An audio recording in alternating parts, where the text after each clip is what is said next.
দর্শক যেমনটি কিন্তু আপনাদের দেখাচ্ছি সমাবেশে মঞ্চে এই মঞ্চেই কিন্তু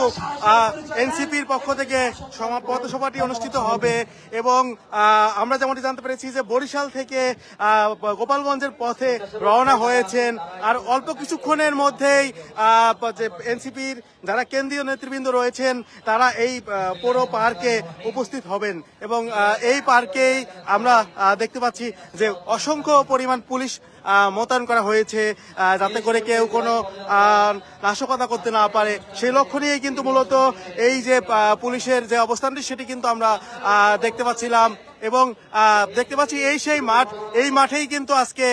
বৈষম্য বিরোধী ছাত্র আন্দোলনে যারা রয়েছেন অর্থাৎ এনসিপি যারা রয়েছেন তারা কিন্তু এই মাঠেই বক্তব্য দেবেন এবং তারা জনগণের উদ্দেশ্যে কিন্তু বার্তা দেবেন এবং গোপালগঞ্জকে তারা অন্য কোনো জেলার সাথে অন্য কোনো জেলার মধ্যে করেই তারা দেখবেন এবং এই যে বৈষম্য সেই বৈষম্য থেকে কিন্তু এই যে বৈষম্য সেটি কিন্তু তারা দূর করবেন এমনটি কিন্তু বলেছেন গতকাল তারা বলেছে যে এই যে বৈষম্য সেই বৈষম্য গোপালগঞ্জের নাম শুনলে যাতে কেউ আর না বলে যে সেটি আওয়ামী লীগের একটি এলাকা এই ঘটনা যাতে না বলে সেই লক্ষ্য নিয়েই কিন্তু আজকে নতুন একটি বার্তা দেবেন এনসিপির পক্ষ থেকে তারা কিন্তু একটি বার্তা দেবেন আমরা আপনাদেরকে দেখাচ্ছি পুলিশের কয়েক স্তরের নিরাপত্তা ব্যবস্থা সেটি কিন্তু জোরদার করা হয়েছে অর্থাৎ ঢাকা আর কেন্দ্রীয় নেতৃবৃন্দ আজকে এই গোপালগঞ্জের পৌর মাঠে যে কর্মসূচিটি ঘোষণা করেছে সেটি কিন্তু কিছুক্ষণের মধ্যে শুরু হবে এবং এর আগে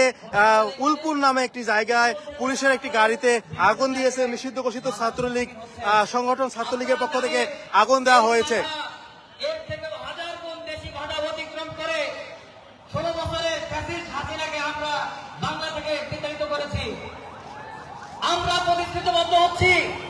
আমাদের নেতৃবৃন্দ গোপালগঞ্জে উপস্থিত হবে ইনশাআল্লাহ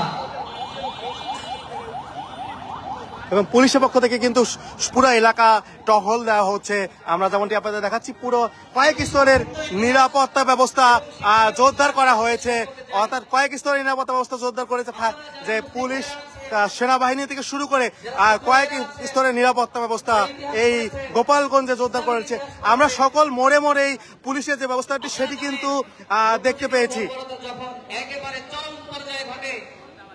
ঠিক সেই সময়ে আল্লাহ তাআলা মানুষদেরকে পৃথিবীর মানুষকে একটি শান্তির পথ দেখানোর জন্য আমরা দেখতে পাচ্ছি যে কিছু কিছু নেতাকর্মীরা কিন্তু এই মঞ্চে চলে আসতে শুরু করেছে এবং আর অল্প কিছুক্ষণের মধ্যেই কিন্তু যারা এনসিপি নেতাকর্মীরা রয়েছেন কেন্দ্রীয় নেতাকর্মীরা যারা রয়েছেন তারা কিন্তু আসবে যেই মানুষটির হাত ধরে এসেছে এখানে কিন্তু একাধিক মানুষ ছিল না একজন মানুষকে আল্লাহ তাআলা দুনিয়াতে পাঠিয়েছেন তার নেতৃত্বে তার হাত ধরে আজকের এই ইসলাম ধর্মের 200 কোটি মানুষ সারা পৃথিবীতে বিস্তার করছে এইখান থেকে আমি শিক্ষণীয় ভাবে বলতে চাই গণতন্ত্রের যখন একবারে অবমূল্যায়ন ঘটছে গণতন্ত্রের যখন বিদায় অবস্থা চলছে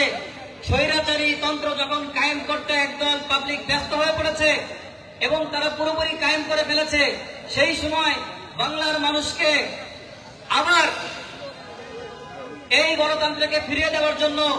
আল্লাহ হয়তো আমাদেরকে এই নাহিদ ইসলাম এই হাসনাত সার্জিদেরকে পাঠিয়েছেন এবং আপনারা দেখেছেন